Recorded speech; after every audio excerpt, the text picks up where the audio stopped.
Sejam bem-vindos ao nosso canal. Nós queremos pedir a todos vocês se inscrevam no nosso canal e nos ajude a crescer. Também não esqueça de deixar ao final o seu like, se gostou ou não gostou do nosso estudo.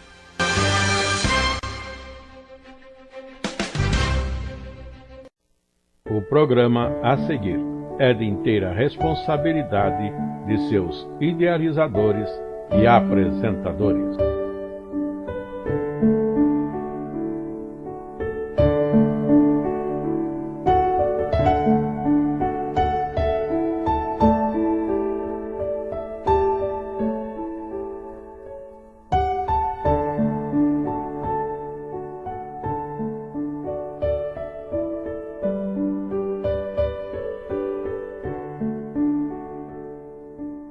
Saúde, amada igreja, com a paz de Jesus. A nossa lição de hoje está em Gálatas, capítulo 6, lição número 10. E esta lição encerra Gálatas.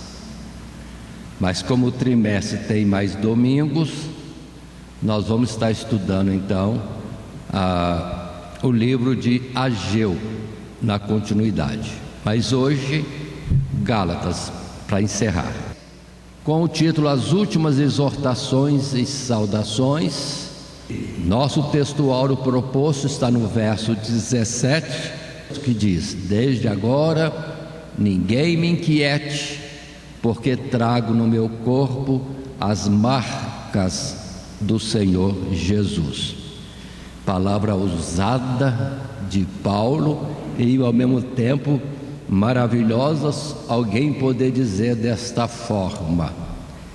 Ainda mais ele que chegou a dizer que o viver é Cristo, e além do mais, sempre colocou o exemplo que estava pronto a tudo por Cristo Jesus.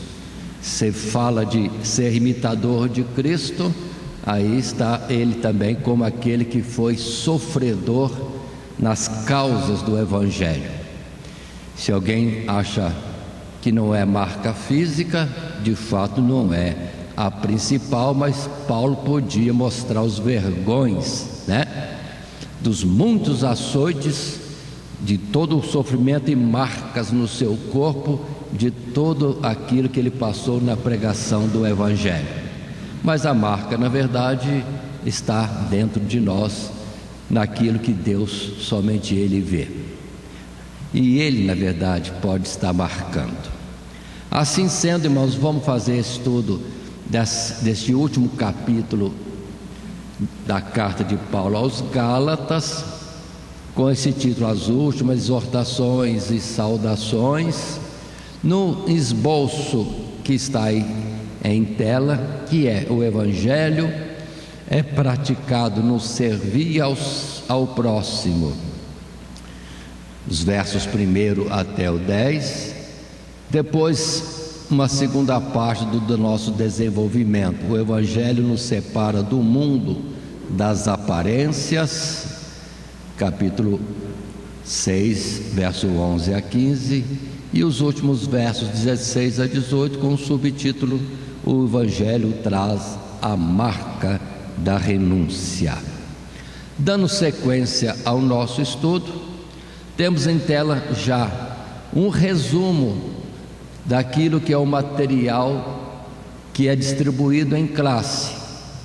Pelo que os irmãos que nos acompanham online ou mesmo presencialmente, o texto que expomos não é exatamente o que está dentro do material de classe, porque é um resumo dentro dessa possibilidade que temos de estarmos conversando, e aí a gente coloca o que falta e acrescenta alguma coisa que Deus possa estar nos fazendo lembrar nesse momento.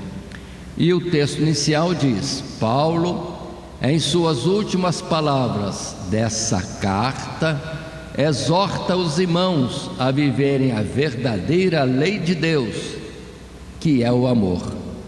Por essa lei, o novo homem deve se apresentar sempre para servir ao seu próximo e se afastar do seu mundo de aparência, que somente leva ao egocentrismo. E por fim destaca que o Evangelho da Cruz traz marcas de renúncia. Muito bem, é um assunto interessante, muito bom para a gente estar vendo a sua própria vida, em que poderias ter essa ousadia como Paulo: traga-me ao corpo as marcas de Cristo. E ele, repito, que falou tantas coisas, como dizendo que se gastaria e se deixaria gastar naquilo que diz respeito ao Evangelho do Senhor Jesus. Muito bem, assim sendo, vamos já para o nosso texto bíblico inicial, do verso 1 até o verso 10, onde temos o primeiro texto da nossa lição de hoje. Está nas nossas Bíblias e está em tela também, na versão corrigida, e que diz: irmãos, se algum homem chegar a ser surpreendido em alguma ofensa, vós que sois espirituais, encaminhai o tal com espírito de mansidão, olhando por ti mesmo, para que não sejas também tentado. Levai as cargas uns dos outros, e assim cumprireis a lei de Cristo.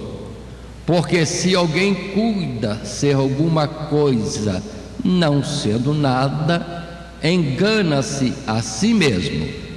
Mas prove cada um a sua própria obra e terá glória só em si mesmo e não no outro, porque cada qual levará a sua própria carga.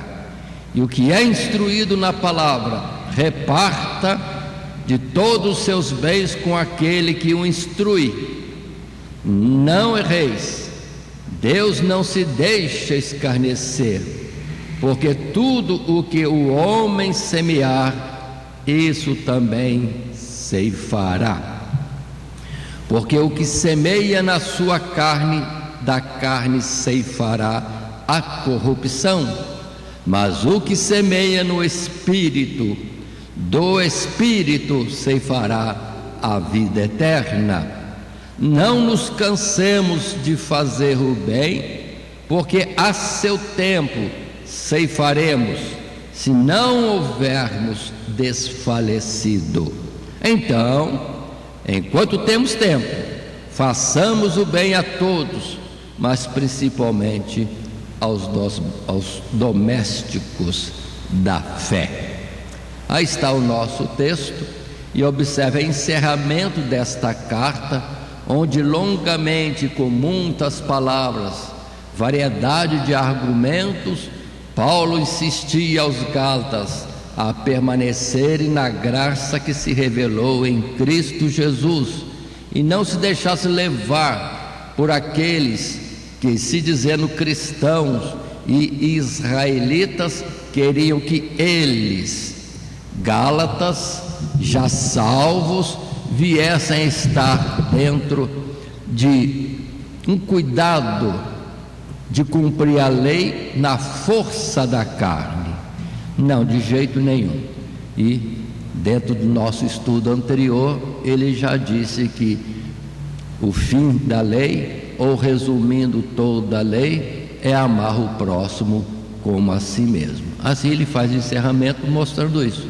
Por isso esse título: o Evangelho é praticado no servir ao próximo, que é uma palavra boa, porque não fala só de amar por amar, como sendo palavras ditas, mas no servir, não ter o cuidado a considerar uns aos outros e não atentar para si mesmo.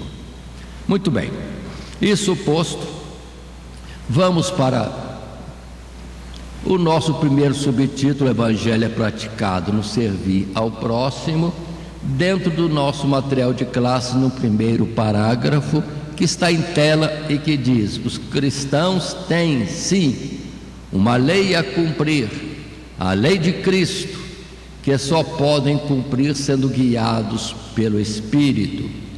Essa direção espiritual leva a um serviço mútuo dentro da comunidade em que estão inseridos. Cristo cumpriu a lei morrendo na cruz e deu aos cristãos um novo mandamento: amar o próximo como a si mesmo, assim como Ele nos amou. Aí voltamos a toda a realidade do Evangelho, e que o próprio Jesus chegou a dizer: Deus amou o mundo de tal maneira que deu seu Filho unigênito, para que todo aquele que nele crê não pereça, mas tenha a vida eterna. Todo o projeto de Deus, a obra de Deus, e o que de fato vai nos levar aos céus, à vida eterna, é o amor de Deus, que providenciou tudo que é necessário. E o que é necessário é Cristo Jesus, o Cordeiro de Deus, que tira o pecado do mundo, que muda a nossa natureza numa natureza que cumpre o que tem que ser cumprido, não por ordem superior, mas porque em si está a graça de Deus, a instrução do Espírito Santo, a maturidade divina numa nova natureza espiritual, que sabe perfeitamente o que pode ser feito, o que não pode ser feito, e o que é correto, o que não é correto. Muito bem, aí está, e a palavra é amor. Deus amou, e Jesus, amando ao Pai, amou aquilo que o Pai ama. Isso que é bonito também, e que foi das instruções de Jesus: se amamos a Deus, amemos aquilo que Deus ama, ou aquilo que Ele criou. E depois ele diz: amai-vos uns aos outros como eu vos amei. Esta é a verdade do Evangelho.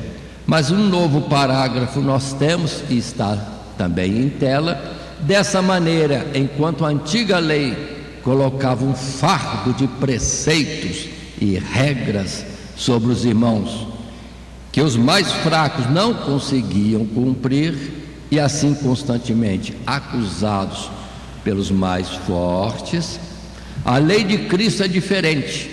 Ela alivia o homem deste fardo e recomenda que os espirituais tratem com amor aqueles que porventura forem surpreendidos em alguma falha, considerando-se a si mesmos como também sujeitos às mesmas fraquezas.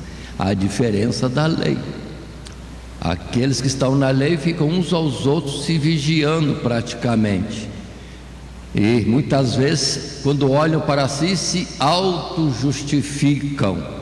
A autojustificativa não vale. Não podemos dar testemunho de nós mesmos com total isenção de ânimo, com justiça, mas Deus é que faz o juízo correto. Agora, se na lei a gente ficava observando um ao outro e tendencioso a se orgulhar, dizendo que eu não faço isso, não faço aquilo, se engrandecendo em si mesmo, já era falta entre eles mesmos. Mas quando vem a graça, não os olha como quem julga, quem quer condenar ou quer se mostrar mais justo, mas como aquele que assiste e corre, socorre e opera o que é necessário, porque esteja talvez errando, seja ajudado a não errar, ou na beira do precipício ser retirado do perigo que está iminente. A obra de Deus, então, desde o princípio foi amor. Foi por amor que Deus criou todas as coisas, conforme está em Isaías. Ele quis formar para si filhos para viverem com Ele na eternidade. Aí Deus passa por todo esse processo, um projeto dele dentro da sua justiça e sabedoria e poder, para que fôssemos aperfeiçoados e pudéssemos chegar à maturidade, à estatura de varão perfeito, à estatura de Cristo Jesus. Nada de julgar, nada de cobrar, mas viver outra coisa que transcende um mandamento, um semáforo na rua, uma placa de alerta ou de limites de velocidade. Não, eu sei o que tem que fazer. nem precisaria ter placa, fazendo exatamente, não como debaixo de uma ordem, mas por conhecer, saber e ter graça para fazer o correto. Mas continuemos um pouco mais, ainda no terceiro parágrafo, quando nós temos ainda em tela, nesse subtítulo, o Evangelho é praticado no servir ao próximo. Aí vem: cada um deve se examinar para ver se suas obras são boas, e então se alegrar em si mesmo. Contudo, não deve exigir as mesmas coisas dos outros irmãos. Ao contrário, deve ajudá-los. Portanto, deve-se sempre buscar fazer o bem, principalmente aos domésticos da fé e da família. A colocação daquele que é o nosso próximo, mais próximo, os que convivem conosco de um modo geral, iniciando na família, depois doméstico na fé e outros mais, alcançando até mesmo aqueles que nos são como inimigos, eles que sejam nossos inimigos por alguma falta de entendimento, etc. Mas nós não temos como inimigos, mas ao contrário. E se nós formos puxar lá atrás, na lei mesmo, nós vamos ver quanta ordem de Deus na lei, ordem, para nós termos cuidado com o próximo, ainda que seja o inimigo. Observe bem isto. Como, por exemplo, é a ordem de Deus, se vir alguém em alguma falta, vai lá e ajuda-o. Seremos responsáveis se nós não o ajudarmos a sair do perigo ou entender que aquilo não é correto. Não fala de condenar, fala de ajudar a resgatar, a escapar do mal em que possa estar envolvido. Ou aquele que tem um animal que está puxando a carga e por acaso algo acontece e a carga está no chão, vai lá e ajuda a esse que teve essa carga assim prejudicada. Ou o animal, a mula que caiu no peso de alguma coisa, vai lá, alivia a mula do seu inimigo. Bom, ele se acha, ou nos tem como inimigos, mas vai lá e ajuda. Ou seja, na lei estava escrito isso, como ordem, né? Como ordem. Aí é outra palavra que Jesus sempre dizia: se amar aquele que nos ama, que vantagem, que nobreza há nisso? Mas se fizermos além disto, aí sim há nobreza. Portanto, o Evangelho é praticado no servir ao próximo, independente de quem ele seja. Ainda repito que há próximos mais próximos. Se não amarmos os próximos mais próximos, que poderemos então dizer, né, a respeito daqueles que estão longe? Assim, entre outras palavras, em Timóteo capítulo 5, verso 8, a colocação de Paulo para nós aqui em Timóteo é alerta para sabermos cuidar daqueles que são familiares, aqueles que estão perto de nós. Assim a expressão é: mas se alguém não tem cuidado dos seus, da sua família, e principalmente os da sua família, negou a fé e é pior do que o infiel. Aí está essa palavra, dentre outras que poderíamos ler nesse mesmo capítulo, mas no seu final. Vamos cuidar que estão perto de nós. Na extensão disso vai falar de cuidar daqueles que são idosos, né? Como que retribuindo a eles aquilo que um tempo poderiam ter feito por nós. É a tendência normal daqueles que nos ajudaram na nossa infância ou durante a nossa vida, agora são idosos, estão numa debilidade. Nós devemos estar retribuindo aquilo que fizeram. Assim, por exemplo, os pais que tiveram tanto desgaste da sua vida em vigílias, em trabalhos, em preocupações por nós quando crianças, e vai ter o tempo de nós estarmos retribuindo isso. É demonstração de justiça e de quem nós está o amor de Deus, começando dos nossos parentes. Muito bem, seguindo o nosso estudo, agora já no novo texto colocado, verso 11 até o verso 15, e num novo subtítulo, que nosso material de classe, no nosso esboço, tem o título: O Evangelho nos separa do mundo das aparências. Verso 11 a 15: Vede com que grandes letras vos escrevi por minha mão. Todos que querem mostrar boa aparência na carne, esse vos obrigo a circuncidar-vos, somente para não serem perseguidos por causa da cruz de Cristo. Porque nem ainda esses mesmos que se circuncidam guardam a lei, mas querem que vos circuncideis para se gloriarem na vossa carne. Mas longe esteja de mim gloriar-me, a não ser na cruz de nosso Senhor Jesus Cristo, pelo qual o mundo está crucificado para mim e eu para o mundo. Porque em Cristo Jesus nem a circuncisão nem a incircuncisão tem virtude alguma, mas sim o ser uma nova criatura. Aí vamos considerar se o assunto de bastante parte da carta era contra os judaizantes, que queriam que os gentios que aceitavam a fé em Cristo Jesus viessem a estar no jugo próprio dos israelitas, dos judeus. Eles precisavam entender que desde o tempo passado eles já tinham a circuncisão, mas chegou tempos em que Deus disse que eles eram piores do que os gentios.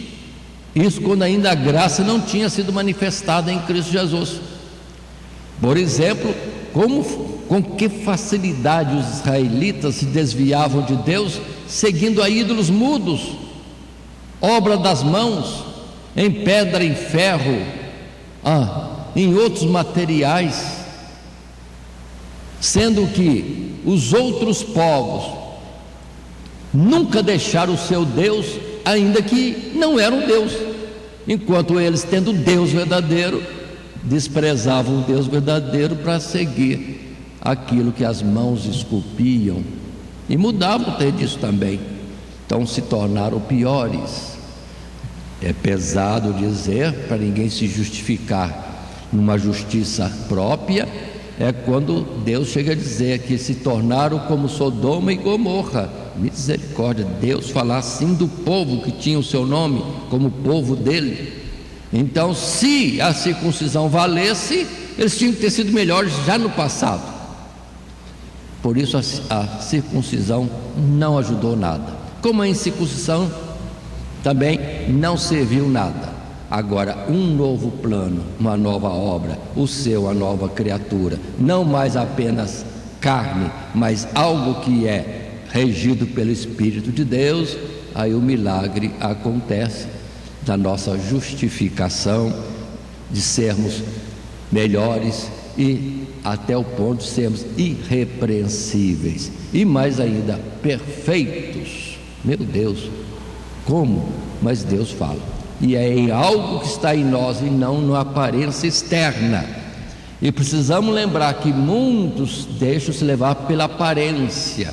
Religiosos quantas vezes se mostravam os tais, justamente por adornos e outros cuidados na sua vestimenta, como se isso fosse a verdadeira santidade. E Jesus falou: sepulcros caiados. E se formos ler Isaías, lá ele fala claramente que os povos andam como que de máscara. Nosso tempo está assim, né? Mas Deus estava querendo dizer que todo mundo vivia de uma aparência, escondia a sua realidade.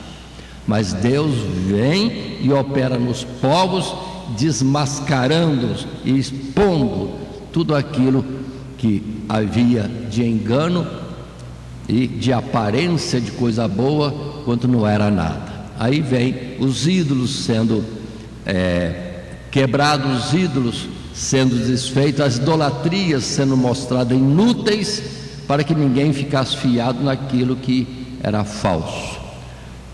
Mas, numa verdade, todos estavam caídos em si mesmo. Mas continuemos entrando no nosso material de classe. No primeiro parágrafo, sim, na nossa lição, e está em tela o texto que diz: era terrível a estratégia dos judaizantes contra aqueles novos convertidos, convencê-los a se circuncidarem, para que evitasse a perseguição da cruz, e com isso ainda poderiam se vangloriar de terem conseguido trazer estes para o judaísmo. Contudo, o evangelho da cruz não compactua com essas dissimulações. Não há meio termo para aquele que conhece a Cristo. Não há o que esconder. E aí temos tanta coisa. Falando em máscara e etc., observe que Paulo foi bastante preciso e observador, notando que na glória que se estampava em Moisés, representante da lei, ele mostra que Moisés cobria com pano aquilo, ou seja, colocava uma máscara tampando aos olhos dos homens aquilo que estava sendo perdido.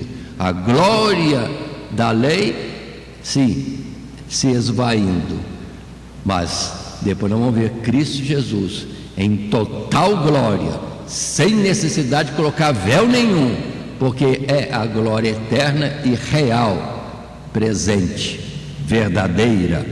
E chega Paulo a dizer que nós não precisamos colocar véu, máscara, coisa nenhuma, andar de rosto descoberto diante dos homens e diante de Deus. Aí o sim é sim, o não é não, e pronto.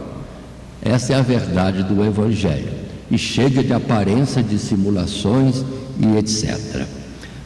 Em Cristo Jesus tudo está estampado, claro, transparente, é plenitude de luz. Não há naqueles que são de Deus sombra, nada escuro, tudo tem que ser claro.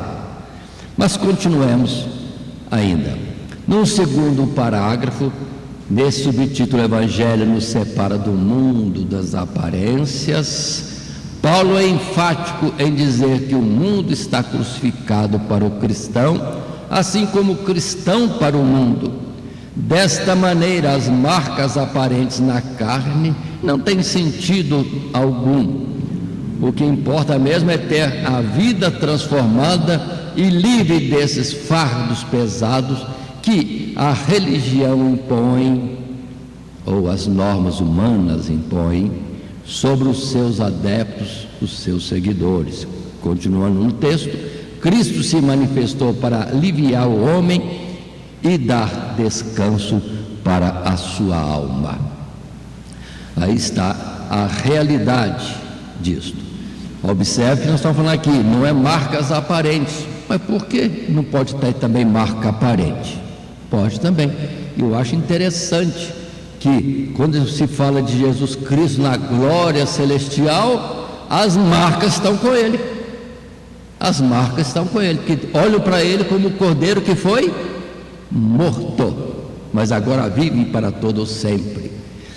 Então, era uma marca física, como Tomé chegou a dizer, né? Se eu não colocar o dedo na sua mão, ou não colocar a mão na sua lugar da ferida da lança, eu não vou crer que ele ressuscitou.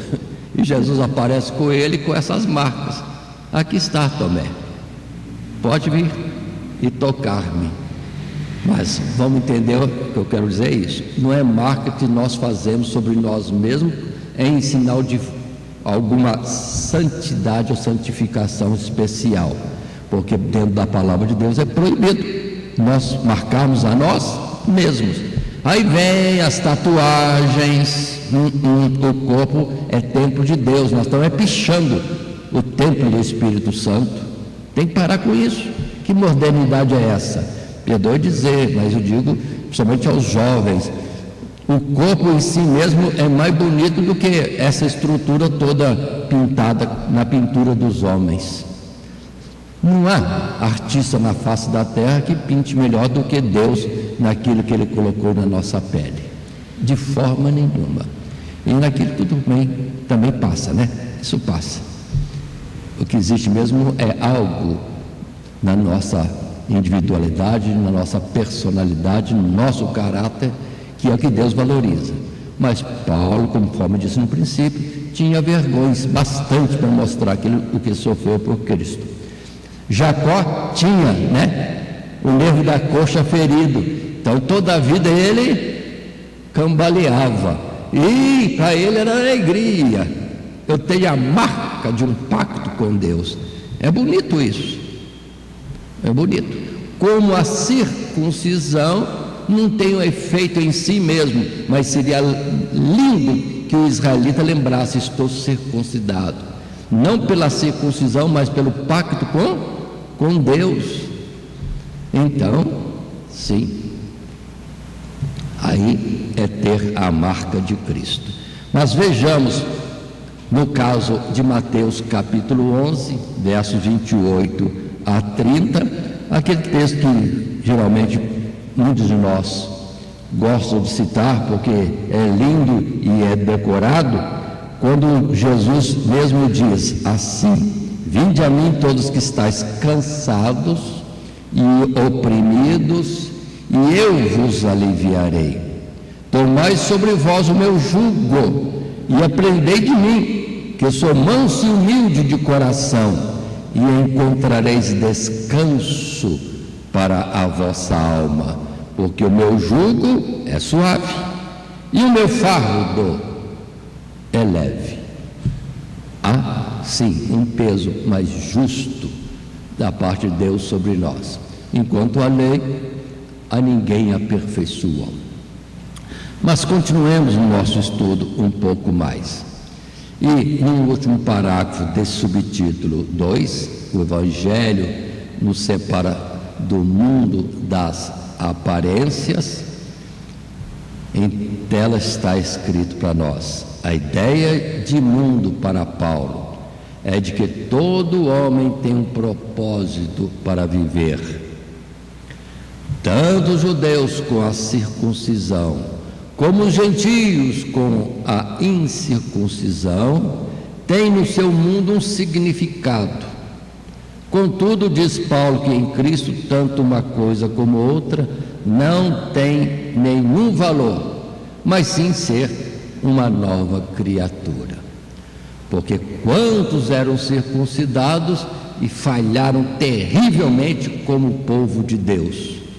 E aí vem o contrário: quantos gentios incircuncidados davam testemunho de fé e outras coisas mais de temor para com Deus do que os próprios israelitas. E que diríamos então?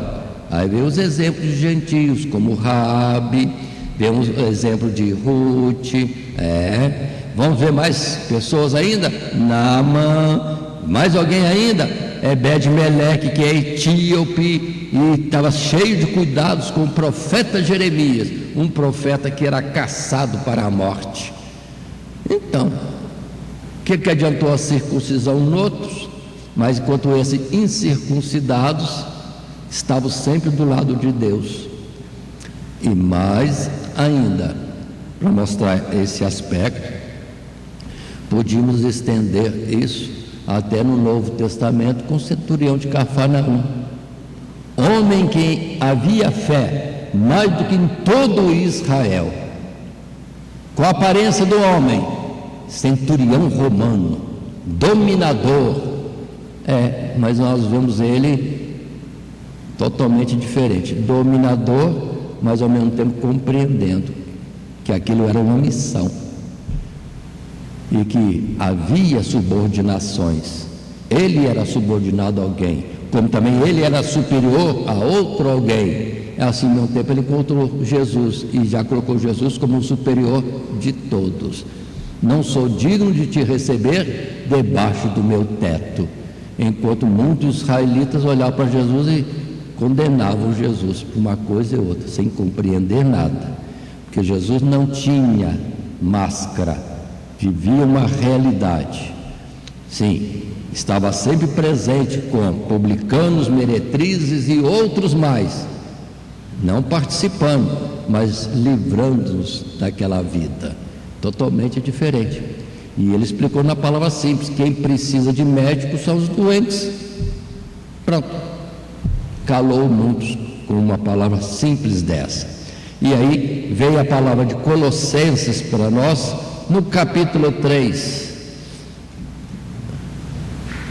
quando nós temos a ideia de viver algo diferente, uma imagem que não é falsa, mas verdadeira, na palavra que diz, verso 9 a 11: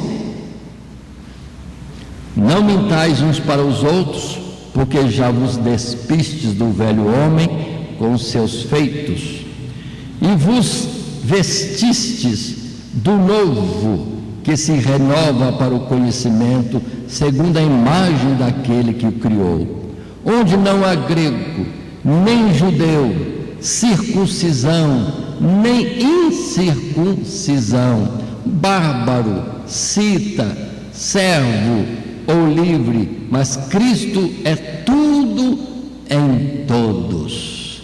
Aí não há diferenciação pela aparência da pessoa, mas é aquilo que está no seu interior, a imagem que se deve refletir daquele que nos criou. Alguém olhando para nós, vendo nossas atitudes, palavras, etc., vai então dizer, sim, que temos uma verdade estampada de Cristo, e não o falar de Cristo e não viver como é colocado.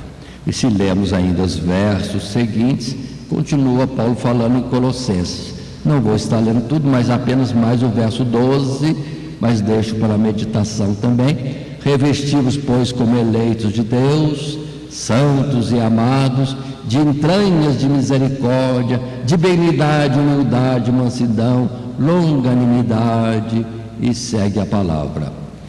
Por isso também diz no outro lugar: amai-vos cordialmente, e mais ainda, sem fingimento, um amor sincero e não só aparente. Mas continuemos, indo já para o terceiro subtítulo, no estudo de Gálatas, já encerrando o estudo desta carta. Nesse título de lição 10, as últimas exortações e saudações. Sim, o que temos por último é o tópico terceiro: o Evangelho traz a marca da renúncia. Outra vez, o aspecto da marca pela palavra usada que temos aqui. Lendo os versos 16 a 18, podemos dizer: e a todos quantos andarem conforme esta regra, paz e misericórdia sobre eles e sobre o Israel de Deus. Desde agora ninguém me inquiete, porque trago no meu corpo as marcas do Senhor Jesus. A graça de nosso Senhor Jesus Cristo seja, irmãos, com o vosso espírito. Amém. Muito importante essa expressão: e todos quantos andarem conforme esta regra. Tudo isso que tem estudado, colocado, argumentado em Gálatas. Sim, paz, misericórdia sobre eles, o Israel de Deus. Faço uma pausa agora. Irmãos, existe o Israel de Deus, e que não é aparente. Jesus disse bem claro: o reino de Deus não é deste mundo. O reino de Deus não vem com aparência exterior, para ninguém vir a dizer: está aqui, está ali, está acolá. Não, está no meio de vós. Não vem com aparência exterior, frisando, está no meio de nós. E Paulo outra vez já coloca, fica firme este concerto: Deus conhece os que são seus. E qual a exigência mais que Paulo coloca? E quem é assim, tido como tal, afaste da iniquidade, afaste do pecado, da corrupção, do injusto, do impuro, do mentiroso, do falso, etc. Vai se afastando disso tudo e colocando o Israel de Deus. Nós temos hoje, irmãos, a humanidade todinha aí. Quem é o Israel de Deus? Quem é o Israel de Deus? E muitos só olham para lá, o Oriente, diz que lá está o Israel de Deus. Não está. Está aqui no Brasil, país religioso. Vocês conhecem o Brasil? Se o mundo diz essa palavra, nós sabemos que palavra podemos dizer a respeito de nós mesmos aqui como povo. Brinco ainda dizendo que Deus é brasileiro. Deus não está em pacto conosco nas coisas horríveis que se faz aqui nesse país? De forma nenhuma. Então qual é o Israel de Deus? Não vem com aparência exterior. São israelitas, aqueles que são conduzidos pelo Espírito de Deus. Aí vamos ver as 12 tribos de Israel. 12. De uma vez 10 foram destruídas. As 10 tribos do norte, com capital em Samaria. De uma vez 10 tribos arrancadas fora. E em Oséias Deus fala claramente: não é meu povo. Mas vai lá ver o DNA dele. É de Abraão.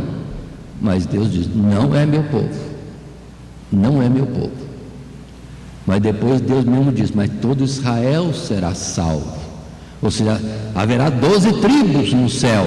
Mas de onde vêm as outras 10, sendo que o que nós víamos foi destruído?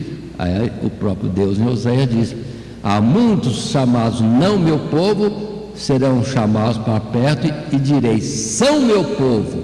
E eles olharão para mim e dirão: o Senhor é o meu Deus. E pronto, é a conversão de muitos incircuncisos. E tornam-se povo de Deus, não pela circuncisão, mas por crerem. Aí vem outra vez em Naamã: o Senhor é o meu Deus. E Deus falou: você é o meu servo.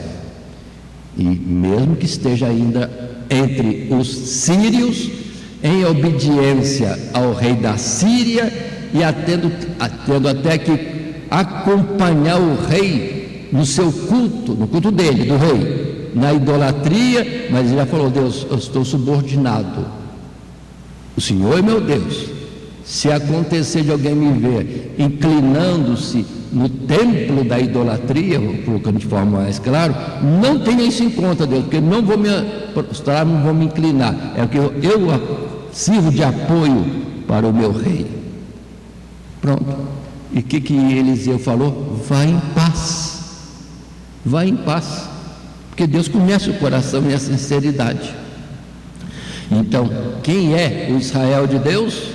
Muitos hoje se justificando porque estão nessa instituição religiosa ou naquela: essa é maior, essa é mais rica, essa é mais santa, essa aqui tem muitos cura, ali tem muita profecia, ali tem muito louvor, sou de Deus. Opa, isso não é o sinal. O sinal é os que são dirigidos pelo Espírito de Deus. Pronto. Aí cessa muita contenda se alguém levar isso a sério. Continuando, então agora no nosso material de classe, no primeiro parágrafo, nesse subtítulo 3, o Evangelho traz a marca da renúncia. Ainda dizemos: a mensagem principal de Paulo é de que o novo homem deve se preocupar em viver e andar de acordo com a vontade de Deus. Com isso, repousará sobre ele a paz de Deus, conquistada por Cristo na cruz, assim como a misericórdia. É de acordo com essa forma de viver que se pode identificar o verdadeiro Israel de Deus. Ou já dentro do Sermão do Monte, Vós sois sal do mundo, vós sois a luz do mundo. É o Senhor falando. Ou seja, há possibilidade de alguém reconhecer-se e ver Cristo em nós, como luz, ou como sal, ou seja, modelos, conforme aquela mulher olhou para Eliseu e diz: aí está um santo homem de Deus. E muitos puderam testificar de outros mais na face da terra, porque pessoas que em carne e osso viviam de uma forma que chamava a atenção. Esse é justo, esse é verdadeiro.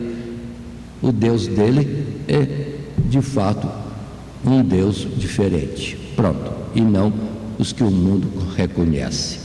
Continuando em um segundo parágrafo, nesse subtítulo 3 ainda, uma das figuras preferidas de Paulo para se referir à sua própria comunhão com o Senhor Jesus Cristo é a de escravo. Por isso diz para ninguém mais inquietá-lo, porque trazia no corpo a marca de Cristo, assim como os escravos eram marcados com a identificação de seus donos.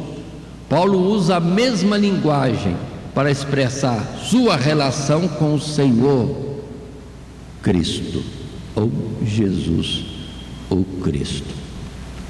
Aí vamos entender que já no passado, na lei de Deus, para entendermos através de figuras, se havia servos e escravos, ou senhores e escravos, ainda que houvesse a situação de um dia ser possível a liberdade. Entretanto, irmãos, se muitos colocam a escravatura como uma coisa terrível, entretanto, isso depende do senhorio, que vemos testemunho por todo lado que havia os senhores complacentes, justos, misericordiosos, não soberbos, pelo que os escravos ficavam, vamos dizer assim, muito bem debaixo daquela cobertura, debaixo daquele senhorio. E a lei previa: se um dia que você for declarado livre, mas você está tão bem com o seu senhorio que você não quer ficar livre, melhor estar debaixo da tutela desse senhor do que livre nesse mundo. Então você pode se declarar servo eterno. E o escravo dava a sua orelha para ser furada, era sinal de que ele se colocava como servo eternamente daquele Senhor. Pronto. Agora, considerando Deus como Criador, dono absoluto da nossa vida, Senhor, seria demais sermos seu escravo? Que vantagem, que honra, que privilégio. É o que Paulo sempre diz: eu, servo do Senhor, não tenho vontade, minha vontade é obedecer ao Senhor. Aí o próprio Jesus também foi assim. Ainda que Jesus não teve a sua orelha furada, a marca não era externa, mas está escrito em Salmo, desse jeito, como Jesus se apresentou ao Pai para fazer a sua vontade: eis aqui vem para fazer a tua vontade, a minha orelha furaste. Agora, se a gente procurasse em Jesus algum furinho na orelha dele, não ia achar. O sentido era espiritual, ele se dava como servo eternamente ao Pai. E por que não nós, simples criaturas tirados do pó da terra? Portanto, vamos entender esse aspecto de renúncia. Não tenho mais vontade, não quero ser livre, quero ser dominado, conduzido e estar debaixo das ordens desse Senhor tão justo, tão poderoso, tão sábio e com promessas de glória tão grande que nós nem imaginamos na nossa compreensão. Assim, por exemplo, vamos ver marcas que existem e que não são visíveis. Existem, mas não são visíveis. Aí temos em Ezequiel capítulo 9, verso 4, lá no passado mesmo, quando no tempo de Ezequiel, Deus trazendo juízo sobre a face de toda a terra, mas em particular para com os judeus, ou seja, os moradores de Judá e Jerusalém. A palavra lá em Ezequiel foi justamente no aspecto de uma marca. Qual é a marca que estava? Não era visível, é uma marca dada por Deus. Ou seja, Deus arrebatou Ezequiel e transportou para Jerusalém, começando no templo, e começou a mostrar quantas coisas erradas quanto à aparência de servir a Deus, mas desviado do próprio Deus e na sua própria casa. Aí vai vir o juízo, e a ordem no verso 4 é justamente essa: e disse-me o Senhor Deus, passa pelo meio da cidade, pelo meio de Jerusalém, e marca com um sinal as testas dos homens que suspiram e que gemem por causa de todas as abominações que se cometem no meio dela. Então imagine agora, vamos assim visualizar, vindo anjos poderosos de Deus e passando pela casa do Senhor, começando na casa do Senhor, começando pelos mais velhos, um a um, sim, aqueles que suspiram, que lamentam essa situação errada, os pecados que estão sobre o mundo, assim como Ló se afligia com todos os desvios e corrupção de Sodoma e Gomorra, assim em Jerusalém, aqueles que estavam lamentando isso, não concordavam com isso, choravam por causa disso, marca, sim, a marca de Deus, sim, era marcado por Deus. Quem está vendo? Só Deus. Mas observe que Deus marcou aqueles que já tinham uma marca. Qual era a marca deles? Era o seu coração quebrantado, sua alma rasgada por aquilo que havia de errado no meio do povo de Deus, a desonra dentro da própria casa de Deus, nas idolatrias ali levantadas. Portanto, irmão, vamos entender, tem que ser achado em nós algo, ainda que não seja visível aos homens, mas visível por Deus. Aí Deus marca com a marca dele para sermos dele, e a ordem depois é espada para quem não tivesse essa marca. Mas continuemos dessa forma, colocando que isso se repete em Apocalipse capítulo 7, quando nós temos também, falando dos projetos, desígnios de Deus, o capítulo 7 é que haverá uma multidão de gente, em números perfeitos, que são números que não podem ser contados pelos homens, mas são 12 vezes 12, milhares de milhares, e vai por aí no sentido figurado de uma plenitude de gente, uma quantidade de gente exata, plena, para habitar nos lugares celestiais.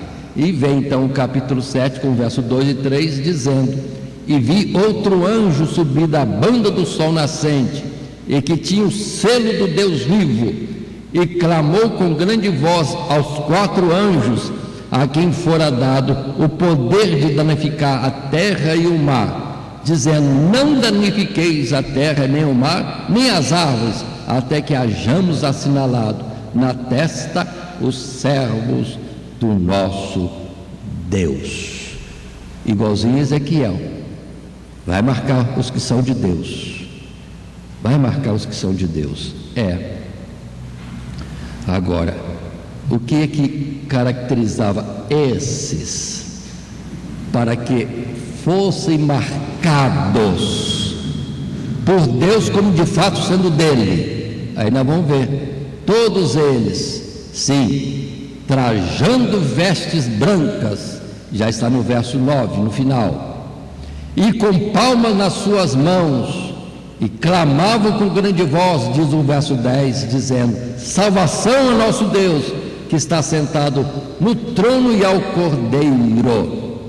E repetindo, todos vestidos de linho fino, branco, resplandecente, que são as justiças dos santos. Então tem que se achar de nós alguma coisa na visão de Deus, para que por Deus sejamos marcados. E o que fala disso? A aceitação do plano de salvação em Cristo Jesus, a aceitação do senhorio de Cristo Jesus, a obediência à ordem, aparte-se da iniquidade, vista-se de branco espiritualmente falando, está de branco, marca, com a marca de Deus, o selo de Deus. Aí, repito, sempre que tenho oportunidade disso, muita gente preocupada, aflita, inquieta: o que é o sinal da besta, o que é o 666, como fugir disso, é o chip, é isso, é aquilo outro. Não, descansem disto, não adianta preocupar com isso, em correr do mal, fugir do mal, não, faz o contrário. Vem para Deus. Aquele que habita no esconderijo do Altíssimo não será marcado com o sinal da besta. Pronto, falar na atualidade de hoje. Agora, como isso? Sendo marcado antes por Deus. E aquele que é marcado por Deus, o maligno não o toca. Aí você está livre de chip, de barra, como fala? Código de barras, está livre de vacina que não é de Deus, é do mal, você está livre de tudo, porque tem a marca de Deus. Então muitos estão errando, fugindo para lá e para cá, não quer pegar a marca da besta. É impossível. Ou só é possível, agora coloca melhor, só é possível se primeiro tomarmos a marca de Deus sobre nós. Portanto, precisamos entender isso. Aí colocando na atualidade, o Salmo 91, que diz que 1000 cairão ao teu lado, 10.000 à tua direita, e tu não serás atingido. Vamos colocar diferente: 1000 serão marcados à tua direita, à tua esquerda, e 10.000 à tua direita, mas você não vai ser marcado com o sinal da besta. Pronto, vamos colocar na versão de hoje, do temor do mundo de hoje. Perdoa-me dizer assim, mas só para a gente entender outras linguagens, irmão? A gente está correndo para o lado errado. Não adianta fugir do mal, no sentido de que possa escapar dele com as suas pernas, mas corre para Jesus, que nem tempo de criança, ainda mais aqueles que eram os piquititos da família. Eles provocavam o grandão e corria para trás do irmão mais velho. Nós temos um irmão mais velho, nós temos Senhor Jesus, aquele que vem a mim, de forma alguma, vamos colocar em outra linguagem, não o desampararei, mas o protegerei e o livrarei. Essas são as verdades de Deus que precisamos ter em conta. Vou falar mais na marca. Não esqueçamos Efésios capítulo 1, verso 13: os que vêm para Jesus em verdade são selados com o Espírito Santo de Deus, que é o penhor para o dia da redenção. Pronto. Vamos falar como Jesus falou, falando que ia dar o Espírito Santo, que o mundo não conhece, não vê e nem o conhece, mas vós conheceis porque está em vós. Opa! Então qual é essa marca? É a presença do Espírito de Deus em nós. E para entender mais, Paulo diz: não entristeçais o Espírito Santo, no qual estáis marcados para o dia da redenção. Então, muitas coisas que precisamos colocar aí para mostrar que sim, o Evangelho traz a marca da renúncia.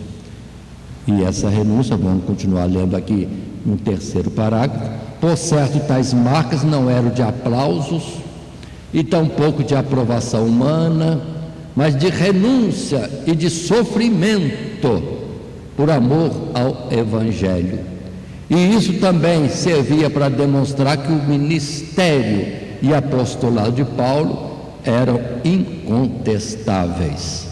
E assim ele termina a sua carta com uma bênção sobre os irmãos, ainda que em palavras breves, mas ele traz a saudação encerrando esta carta. Mas falando ainda no assunto de renúncia, aí nós temos textos bíblicos diversos que falam de renúncia. Vamos falar a partir de Abraão. Deixou a comodidade de morar na sua terra, no meio da sua família, para obedecer a Deus, indo para um lugar que ele não sabia onde ficava. Pronto. Ou outras coisas que Abraão pode ter renunciado. Ou depois, quantos estiveram renunciando a alguma coisa, e modelo em José, que preferiu o sofrimento e manter-se fiel a Deus, ainda que não tinha que dar satisfação a ninguém por perto, não tinha pais familiares perto, nem era Deus visível, mas continuava servindo a Deus, renunciando a tudo que poderia ser comodidade no Egito, ou prazeres lícitos ou não do Egito. Não, saiu fora de tudo isso. Que vamos dizer de Moisés, que vendo como que em fé a terra prometida, não teve como sendo glorioso ser filho da filha de Faraó, mas saiu com os escravos. tomando a situação de servo de Deus e peregrinando no deserto os 40 anos. Renúncia, renúncia, renúncia. Quanta coisa que aí fala a palavra de Deus. Mas abrindo em Mateus capítulo 5, verso 10, e depois também no capítulo 16, mas primeiramente capítulo 5, no verso 10, quando diz: bem-aventurados que sofrem perseguição por causa da justiça, porque deles é o reino dos céus. Em vez de procurar a comodidade na acomodação da vontade dos homens, não, manteve-se fiel naquilo que é entendido que era a vontade de Deus, preferia a perseguição do que a comodidade de uma desistência da fidelidade a Deus. No capítulo 16, ainda de Mateus, versos 24 e 25, então Jesus disse aos seus discípulos: se alguém quiser vir após mim, renuncie-se a si mesmo, tome sobre si a sua cruz e siga-me, porque aquele que quiser salvar a sua vida, perdê-la-á, e quem perder a sua vida por amor de mim, achá-la-á. Pronto. Aí, muitas outras palavras. Não podemos amar alguma coisa à frente do nosso Senhor. Renunciar a tudo. Aquele que ama pai, mãe, riquezas, fazendas, etc., mais do que a mim, não é digno de mim. É necessário renunciar. Vamos entender bem isso. E não esqueçamos, o fardo do Senhor é leve e o seu jugo é suave.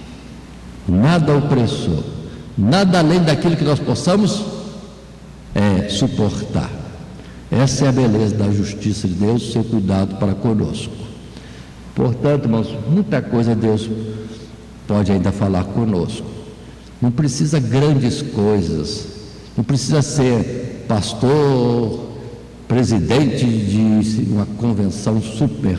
Não, para ser salvo precisa ser só fiel. Só fiel. Fazer aquilo que tem que ser feito. Servo bom e fiel. Por quê? Porque fez aquilo que tinha que ser feito. Ainda que nós devemos considerar servos inúteis, porque nada fizemos além daquilo que tínhamos que fazer.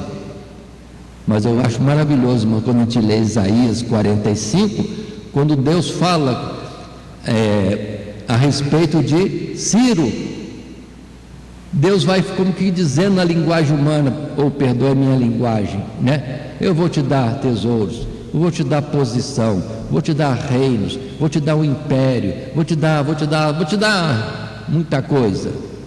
E você faz um favorzinho para mim? Assina um decreto de que o povo de Israel está livre para voltar para Jerusalém? Opa, só isso, só isso. Assim também Deus vai nos dar a eternidade com toda a sua glória, que nem imaginamos como que é, só com a palavra: ser fiel ao pouco, amaste a minha palavra tendo pouca força. Aí vai outras palavras mais, como um juízo colocado por Deus, modelo. No capítulo 25, vem, entra para o gozo do Senhor. Mas por que eu vou poder entrar? É porque estive nu, me cobriste, tive fome, me deste comer, estive preso, me visitaste. Quanta coisa de amor ao próximo. A gente vai se espantar e vai perguntar: mas Senhor, quando fizemos isso? Que nós te demos roupa, alimento, te visitamos. O Senhor diz: quando fizeste a um dos meus pequeninos, a mim o fizeste. Com um pouco de fidelidade, o céu inteiro. A marca será obediência àquilo que Deus propôs para cada um de nós. Então existe essa marca. Amém? Se for visível, é visível, mas não dê atenção à visível, que pode nos enganar. Mas aquilo que Deus lê em nós e só Ele pode ler, só Ele pode conferir, aí sim é o bom, quando Ele olhar para nós e diz: é meu filho. Pronto, é o que basta. Mas continuemos, irmãos, encerrando a nossa lição, o estudo desta carta de Paulo ao Gálatas, e para nós está dentro do material de classe o texto aí colocado em tela. O verdadeiro evangelho sempre será exercido sobre a base do amor ao próximo, não importando as diferenças, e a única forma de viver esse amor é pelo Espírito Santo, habitando no novo homem e tendo pleno controle de sua vontade. É seguir os passos do Senhor Jesus, que renunciou a si mesmo e foi obediente até a morte e morte de cruz. Que cada um de nós verdadeiramente possamos renunciar ao nosso próprio ego, à nossa própria vontade, nossos interesses, e voltemos ao texto, e viver mais por aqueles por quem Cristo morreu. Assim cumpriremos a verdadeira lei de Cristo. Servo bom e fiel, foste fiel no pouco, te constituirei sobre o mundo. Que coisa linda o que Deus propõe para nós. É de um pai para filho, não pelo nosso mérito, mas pelo muito amor com que nos amou, e nós nos sujeitamos à situação que Ele é o Pai e nós somos filhos, lhe devemos tanta coisa, começando na vida e todas as demais coisas. Continuando, assim nós terminamos essa lição, a de número 10, encerrando a carta aos Gálatas, nesse estudo que temos acompanhado por tantos dias, nesse esboço aí colocado e que foi assim explanado. O Evangelho é praticado no servir ao próximo, o Evangelho nos separa do mundo das aparências, o Evangelho traz a marca da renúncia. Nosso texto áureo, a ousadia de Paulo: desde agora ninguém me inquiete, porque trago no meu corpo as marcas do Senhor Jesus. Gálatas capítulo 6 e verso 17. E aqui encerramos. Que Deus nos abençoe a todos nós em Cristo Jesus. Amém. O livro próximo de estudo é Ageu. Primeiramente quero agradecer a todos que sintonizam o nosso canal. Canal voltado principalmente à transmissão, à divulgação da palavra de Deus. E ao encerrar o estudo desta noite, eu quero pedir a todos vocês, os que ainda não são inscritos em nosso canal, se inscrevam. Se inscrevam. Logo aí embaixo está aí a palavra inscreva-se. Clica nela. Somente isso. Se o estudo desta noite foi do teu agrado, você gostou, você concordou, clica aí no gostei. Gostei. Se você não gostou, é um direito seu. É um direito seu não gostar. Mas você pode manifestar isto. Para nós será importante isso. Saber que alguém não gostou. Clique no não gostei. Fácil. Não vai identificar você, nada. Simplesmente você vai expressar a sua opinião. Gostei, dedão para cima.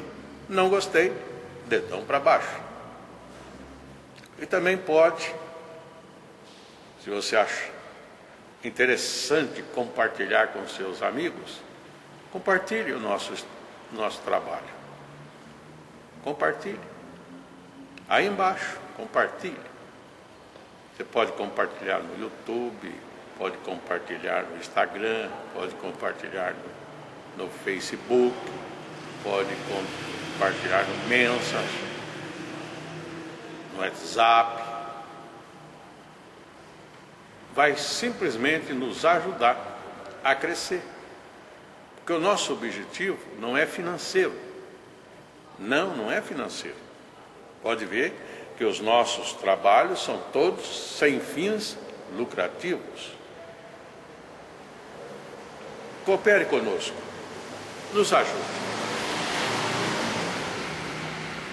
Temos também os nossos blogs, a nossa emissora na web, a Rádio Net Grata Nova.